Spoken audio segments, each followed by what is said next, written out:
الفيديو ده مختلف خالص عن اي فيديو تاني انا عملته، لان المره دي انا مش جاي اتكلم معاك عن حاجه تفيدك او حاجه عايز اشاركها معاك. احنا جايين نتكلم عن شخص معين، باشمهندس احمد ابو زيد، صاحب قناه دروس اونلاين. سمعت عنه قبل كده بنسبه تتجاوز 90%. انت عارفه او سمعت اسمه او شفته قبل كده. الراجل ده طلب مساعدتي، ومش بس انا، ده كمان طلب مساعدتك انت. واعتقد ان الراجل ده ساعد ناس كتير قوي قوي قوي في حياتهم، واولهم انا يا صديقي عشان نكون صريحين. فتعالى كده ركز معايا وصحصح معايا، عشان عايز اتكلم معاكم النهارده في كلام اول مره هقوله. انا طارق صادق وانت منورني.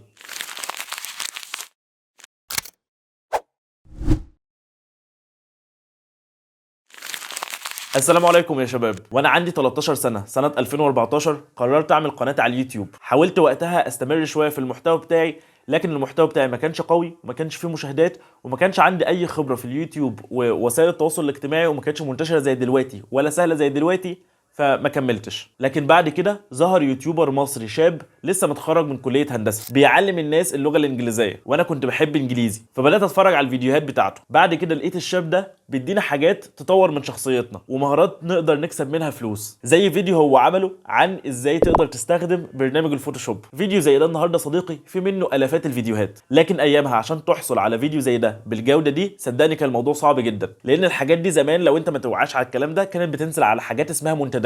فعشان توصل لاي معلومه جديده كنت بتقعد تلف عليها كتير، لغايه ما الشاب ده الله يبارك له قرر ان هو يعمل فيديوهات تبدا تطور منك. ازاي تتعلم فوتوشوب، ازاي تتعلم مونتاج، ازاي يكون عندك حاجه اسمها سوفت سكيلز او مهارات ناعمه، ومن ضمن الحاجات اللي اتكلم عنها ازاي تكون صانع محتوى شاطر. وبدا يشارك معانا قصته على اليوتيوب وازاي ساب الهندسه وتفرغ خالص حتى المعدات اللي كان بيستخدمها كان بيشاركها معانا. وحقيقه صديقي طول السنين اللي فاتت دي ما شفتش الشاب ده بيبخل علينا باي حاجه، وبسبب فيديوهاته دي وبسبب ان انا شايف قدامي محتوى تعليمي بدا ينجح في مصر والوطن العربي وكمان الشرق الاوسط انا تحمست. ما هو لما تشوف قناه تعليميه بتقدر توصل ل 3 و4 مليون يبقى دي حاجه معجزه، لان معروف ان القنوات بتاعت الهلس والضحك والهزار هي اللي بتجيب فيوز عاليه، لكن قناه تعليميه تطلع كمان ترند على مصر دي كانت المفاجاه بقى. ومن هنا انا اقتديت بالشاب الجميل ده اللي اسمه احمد ابو زيد، شاب بسيط جدا من قريه تابعه لطنطا في محافظه الغربيه. حد شبهنا صديقي خارج من تحت، ولا هو ابن وزير ولا ابن مسؤول، وعايش في ريف وسط اراضي زراعيه شبهي، ومع ذلك قدر يوصل لكل الحاجات دي. فكان بجد انسان قصته ملهمه، ومش بس قصته الملهمه،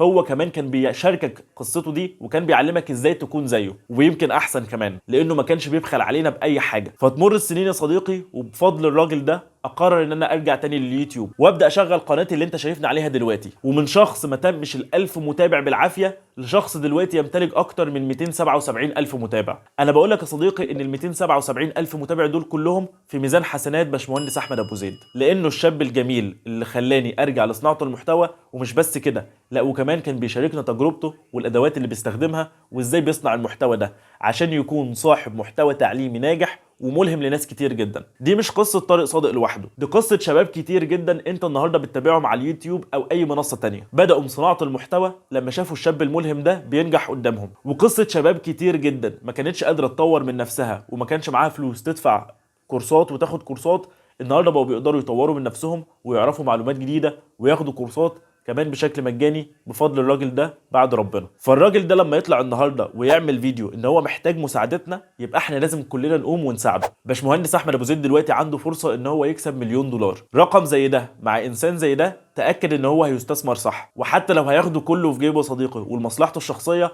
اعتقد دي اقل حاجه نقول بيها شكرا للراجل ده. وباشمهندس احمد ابو زيد مش هيقدر ياخد ال1,000,000 دول غير بتصويتنا، لان في دلوقتي مسابقه اتصفت في الاخر على 10 اشخاص من ضمنهم باشمهندس احمد ابو زيد مرشحين لل1,000,000 ده. كفايه بس ان انا اقول لك ان هو المصري الوحيد في القائمه دي. يعني لو مش هتدي صوتك للراجل ده عشان هو فادك او عشان هو فاد ناس تانية غيرك حتى لو انت ما تعرفوش، اديله صوتك على الاقل، لانه مصري زيك، مصري بسيط خرج من القرى المصريه لغايه ما وصل للعالميه. وبما ان باشمهندس احمد ابو زيد دلوقتي يمتلك حوالي 8 او 9 مليون، لو كل متابع من دول كان اداله دولار واحد بس كان الراجل معاه دلوقتي 9 اضعاف الرقم اللي احنا بنتنافس عشانه. فانا مش طالب منك النهارده انك تديله دولار، انا طالب منك انك تديله صوتك. كل اللي عليك انك هتدخل على الموقع بتاع التصويت اللي هسيب لك الرابط بتاعه تحت في وصف الفيديو، وهتدور على الباشمهندس احمد ابو زيد وهتديله صوتك. مكسب الراجل ده هو مكسب لحاجات كتير جدا. اول حاجه مكسب للمحتوى التعليمي، وانك تقول ان الحاجه اللي بجد، الحاجه الحقيقيه، الحاجه المعموله بصدق، الحاجه المفيده لسه ليها مكان ولسه ليها دور عايزه تنجح. مش احنا كلنا بنشتكي هو ليه البلد بايظه وليه كل حاجه سيئه هي اللي بتنجح؟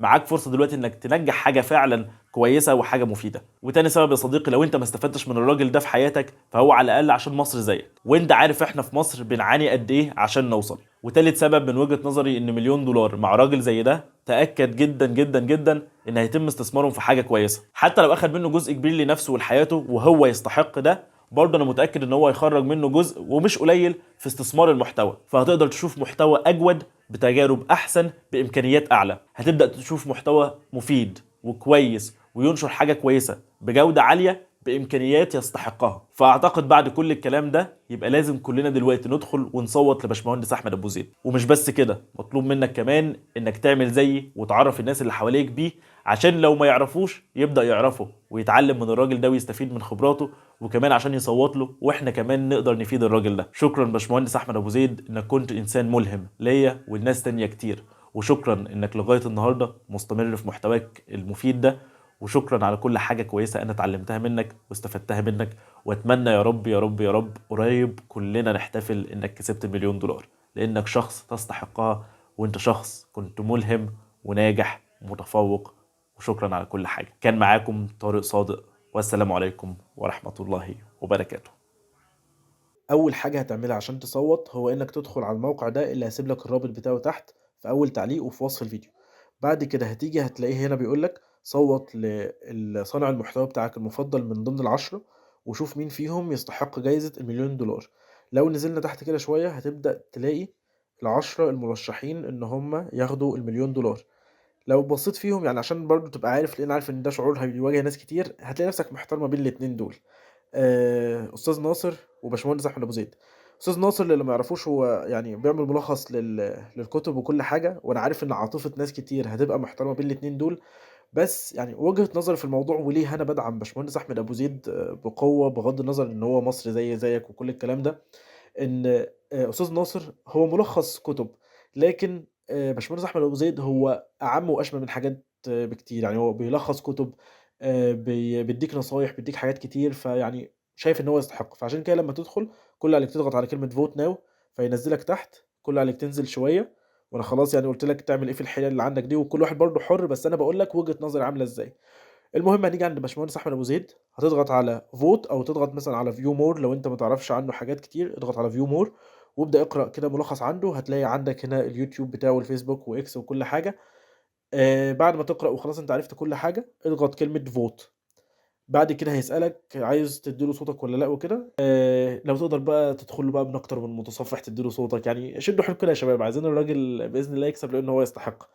ويعني ربنا يوفقكم، ربنا يوفقه ويوصل اللي هو بيحلم بيه، لأنه هو شخص يستحق كل التوفيق وكل الدعم وكل التوفيق ليك يا جميل يا مبتسم يا مبهج يا مؤثر باشمهندس أحمد أبو زيد.